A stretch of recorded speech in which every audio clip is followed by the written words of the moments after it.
Shalom, shalom. Aujourd'hui, nous allons partager sur les distractions qui nous font ramer, qui nous font perdre le temps, qui nous bloquent à progresser.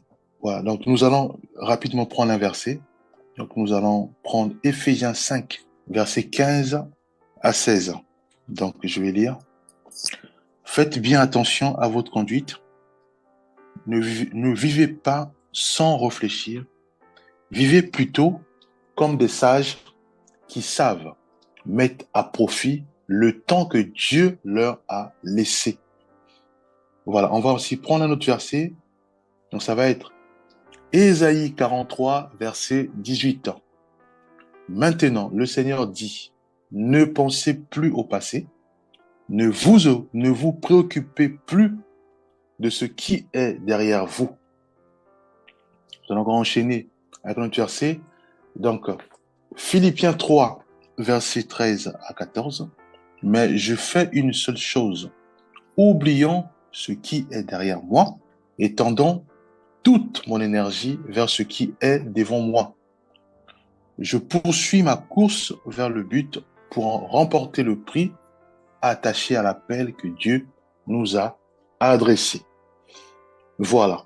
Pourquoi les distractions qui nous font ramer, les distractions qui nous bloquent à nous rapprocher davantage à notre Seigneur, les distractions qui nous empêchent à vivre la vie de Christ. Pourquoi? Parce que nous avons constaté que chacun de nous, une fois baptisé, une fois donné sa vie à Christ, une fois que nous méditons la Bible, une fois que nous menons une vie de prière, et on a toute tendance à, à succomber de façon subtile. Je m'explique.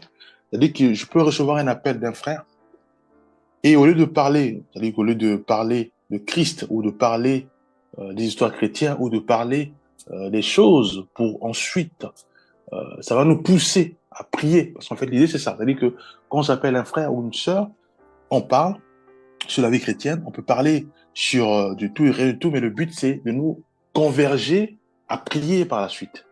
Soit, si on parle par exemple sur actuellement, c'est la crise au niveau de l'Ukraine ou de la Russie, on va parler de ça. Et après, automatiquement, sans même réfléchir, ça doit nous conduire à prier pour l'Ukraine, à prier pour la Russie. Voilà. On veut peut-être pas, on parle par exemple sur les histoires qui se trouvent au niveau de la RDC, Rwanda ou Burkina Faso, Mali. Ça doit automatiquement, sans même réfléchir, nous pousser à prier pour ces nations-là. Voilà. Donc, ça, c'est quelque chose que nous devons adopter. Mais par contre, il y a des fois, quand nous prenons le téléphone, quand nous parlons, on va prendre 5 minutes, 10 minutes, 20 minutes, on va parler, mais sans même prier. Alors là, ça devient une distraction. Voilà. Alors, imaginons-nous, mes bien-aimés, nous savons tous que la vie chrétienne, c'est une vie de prière. C'est une vie où nous devons vivre en conformité avec la Bible, donc avec la parole de Dieu. C'est-à-dire que obéir à la parole de Dieu. Alors, si nous prenons nos téléphones et que nous parlons, par exemple, des mannequins, nous parlons après des histoires de sport, après, on finit là-bas, on touche maintenant, par exemple, les histoires de la vie, ça peut être les requins, les choses comme ça, et que au bout de 30 minutes, on n'a toujours pas fait la prière, il y a un problème, bien aimé. Là, on est, sans se rendre compte, de façon subtile, nous tombons dans la distraction. Voilà, nous. Et imaginons-nous comment avoir une vie chrétienne solide si nous négligeons l'arme ultime qui est la prière.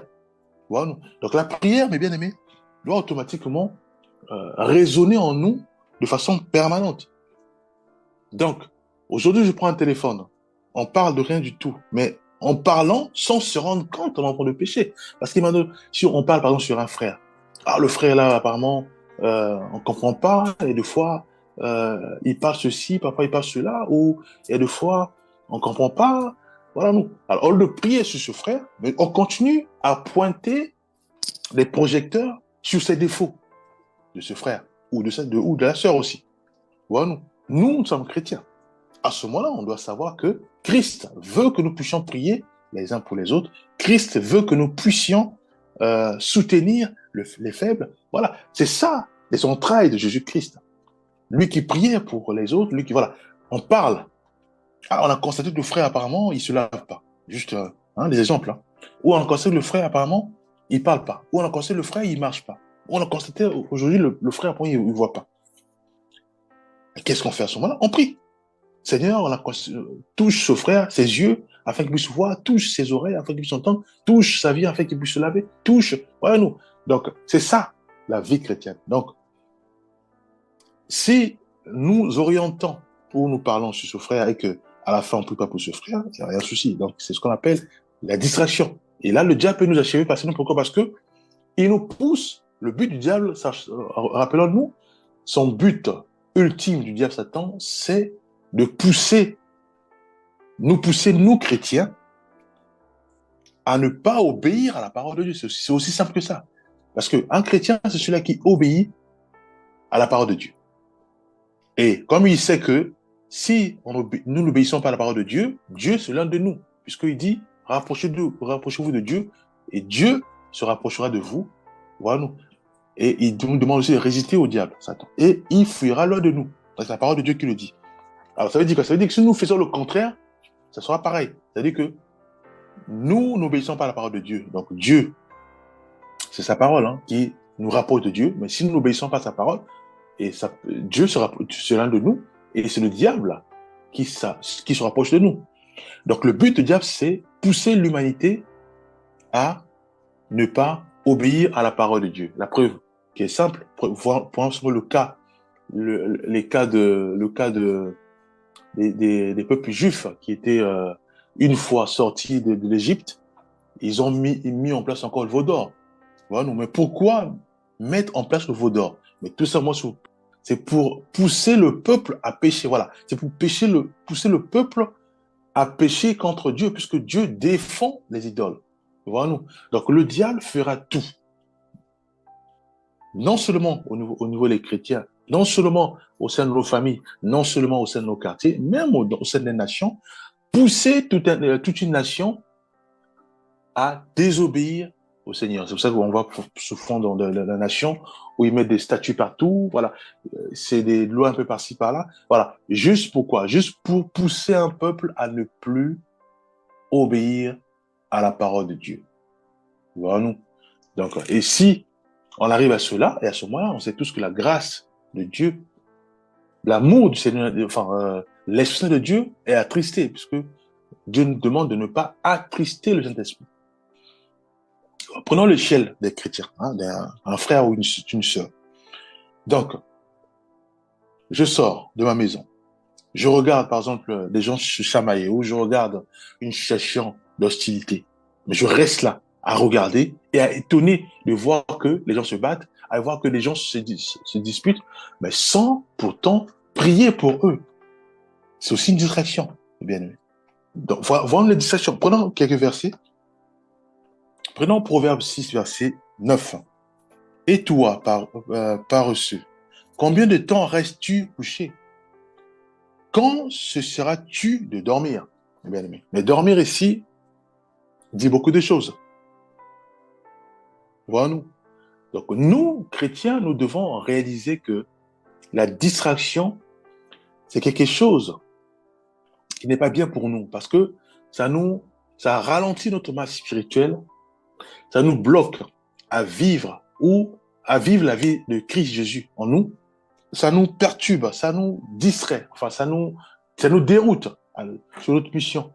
Voilà, donc, nous devons réaliser que si je reçois une visite d'une sœur chez moi ou d'un frère, nous devons filtrer ce que nous disons. C'est important. Alors, si le bien-aimé est chez moi à la maison et qu'on parle de rien du tout et qu'à la fin, après 1 heure, après 2 heures, après 3 heures, la sœur repart chez elle ou le frère repart chez lui et on se rend compte que, après le on se rend compte qu'on n'a rien fait, on n'a même pas prié, on a parlé de rien du tout. Il y a un danger, il y a un grand danger. Parce que le diable peut nous achever. Prenez un cas qui est très simple. Je suis dans une voiture, on se chamaille. Ou voilà, j'entends les gens chamailler, mais je prie pas. Or, le diable, lui, pour atteindre une personne, c'est quoi? Il pousse la personne à désobéir au Seigneur. créer ce qu'on appelle l'ambiance où la gloire de Dieu ne se manifeste pas, où le Saint-Esprit est attristé. Voilà, nous, ça c'est les stratégies du diable. Il le fait, pourquoi? Parce qu'il veut décimer les gens. À ce moment-là, ça va être quoi? La bagarre? Ça va être beaucoup de choses, ou les accidents. Voilà, nous. Or, si, dès le départ, on sent les gens chamailler, on dit non, non, non, écoutez, nous sommes des chrétiens, on ne peut pas chamailler, alors prions. Voilà, nous cassons l'ambiance du diable, nous cassons cette dynamique euh, luciférienne, voilà, pour chercher à nous atteindre. Donc, nous cassons cette atmosphère. C'est pareil, un frère vient chez moi, ah, je comprends pas, tu es victime du vol, d'accord. Assez viens, asseyons-nous, prions. Automatiquement, cette dynamique que le bien-aimé luciférien ou bien de la tristesse, de la colère, tu l'as cassé aussitôt, puisqu'en fait, automatiquement, Dieu fait, non, non, écoute, prions. Donc, nous devons prier, parce que si nous nous laissons entraîner par les émotions, on dit, ah, mais voilà, mais comment on t'a cambriolé, comment on t'a volé?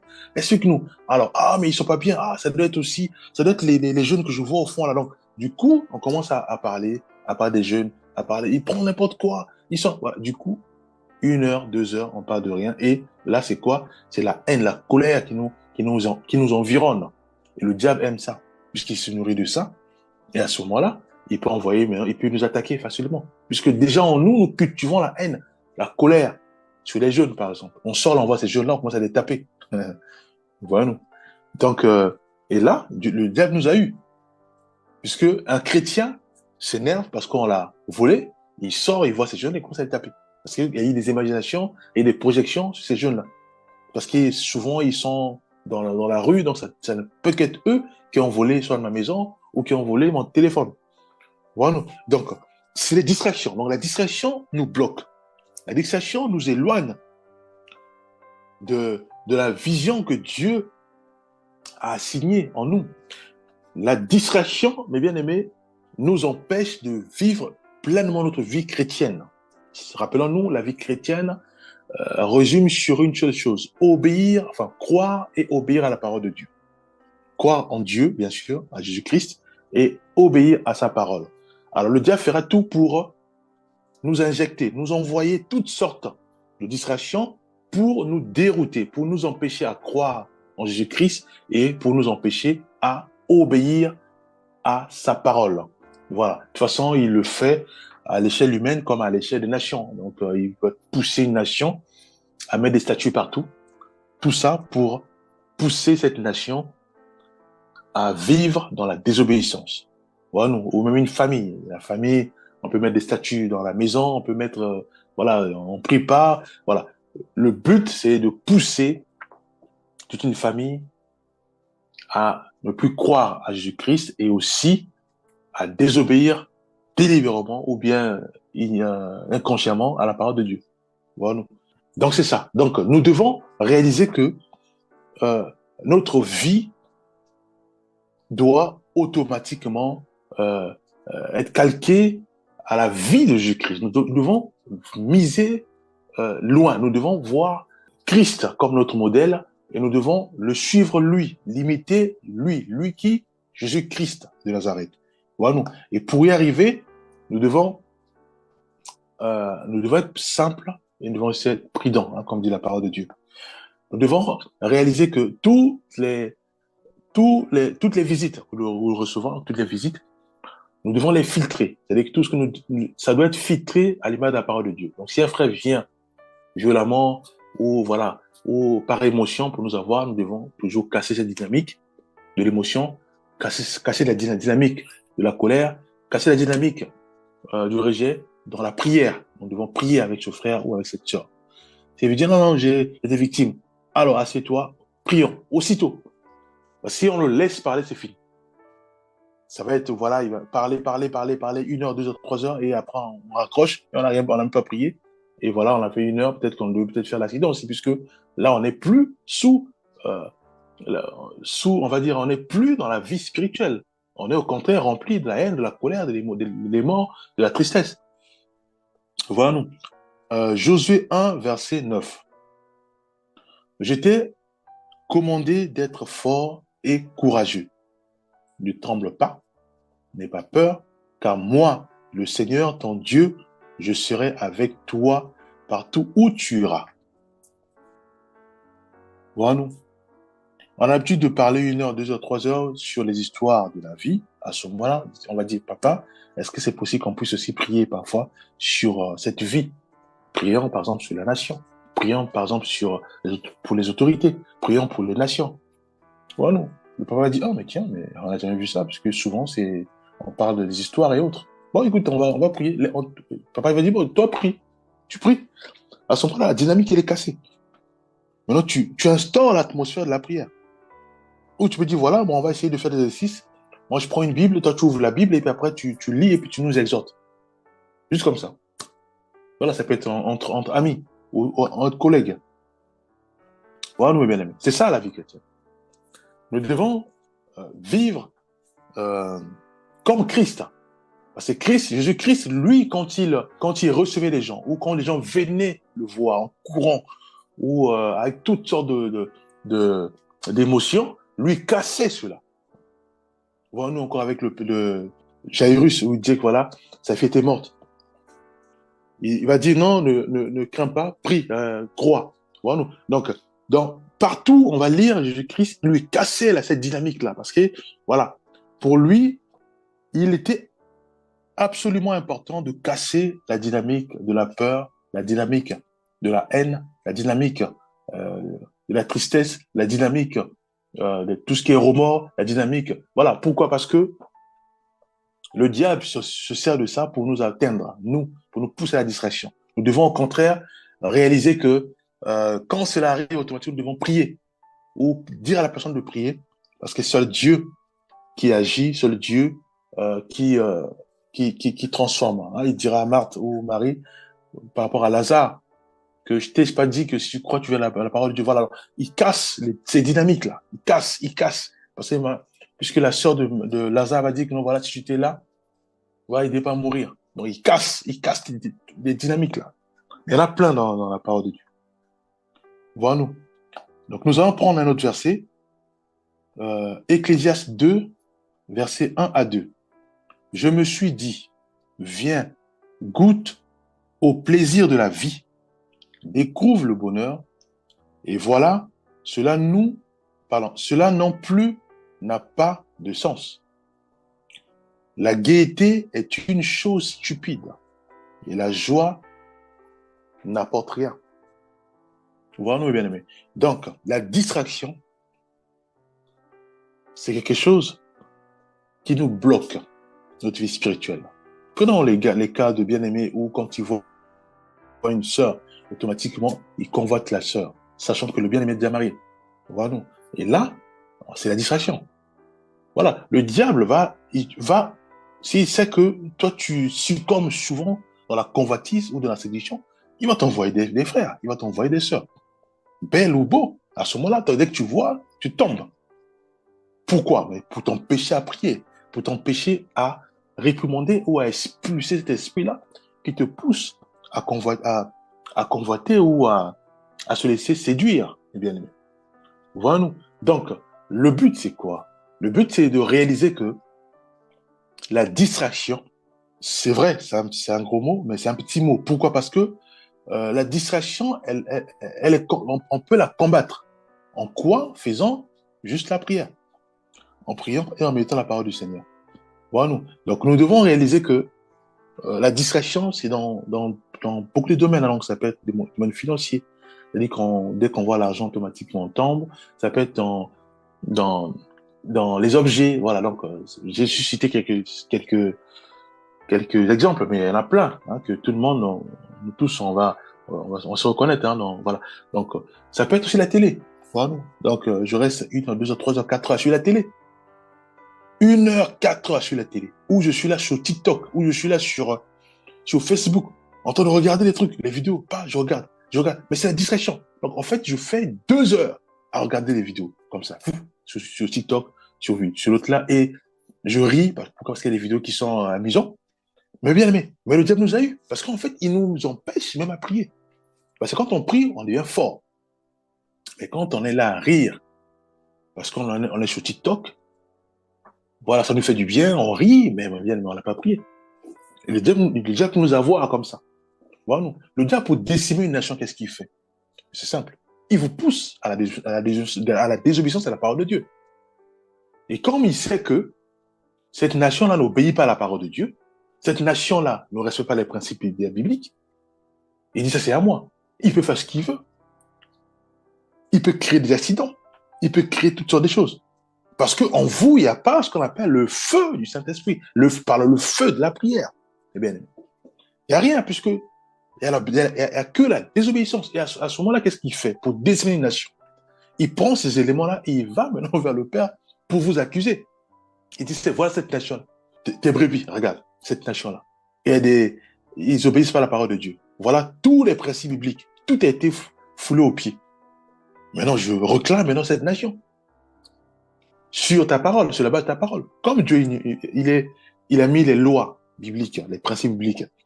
Voilà. Donc, il peut pas déroger, il peut pas lui aussi aller à l'encontre de ses principes, de sa parole. Voilà. C'est pour ça qu'on voit par-ci, par-là, une nation, une famille décimée par le diable. Pourquoi? Parce que mais si on regarde bien, si on zoome bien, on va voir que tout est lié sur l'obéissance à la parole de Dieu. Il y a des prostituées dans la maison, au sein de la famille.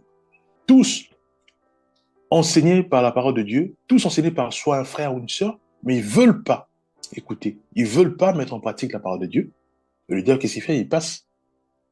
Il prend ces éléments-là, il part vers le Père, puisque le diable ne peut pas achever une famille sans pourtant qu'il puisse avoir l'accord du Père, le Créateur, le Dieu suprême. Voilà, nous, mes bien-aimés. C'est comme ça qu'on est accusé, nuit et jour. On est accusé, mes bien-aimés. Donc, voilà-nous. Donc, la distraction, c'est très simple à identifier. C'est juste casser une dynamique. Ça peut être par le téléphone. Donc, on voit, ah, tu as entendu là, casse la dynamique. Ah, j'ai entendu, prions pour le frère. Ah, j'ai entendu, prions pour la sœur. Le bien-aimé vient chez moi. Ah, mais voilà, il y a l'autre qui m'a mal parlé. Tu casses la dynamique. Prions pour ce bien-aimé qui t'a mal parlé. C'est ça, le bien-aimé. Si nous faisons ainsi, oh, le diable ne pourra plus nous avoir. On ne va pas sombrer dans une distraction subtile, le bien-aimé. Voilà ce que je tenais à partager. On va prier. Père, nous remettons entre ta main nos vies. Fais-nous grâce, Père, de marcher selon Jésus-Christ. Père, nous croyons que cela est possible. Car lui-même, il a dit, vous ferez des choses plus grandes que moi. Car lui va vers le Père. Aujourd'hui, il est assis à la droite du Père, intercédant pour nous, Père. Détruis en nous, Père céleste, tout ce qui nous tire vers le bas. Mais fais-nous grâce, ô Père, de nous laisser conduire, orienter, emporter par les choses qui nous poussent vers Christ. Car nous voulons vivre la vie de Christ. Nous voulons être comme lui, marcher comme lui, comme notre Seigneur et Sauveur Jésus-Christ. Nous croyons que c'est possible. Aide-nous, Père, au nom puissant de Jésus-Christ. Nous avons ainsi prié. Amen.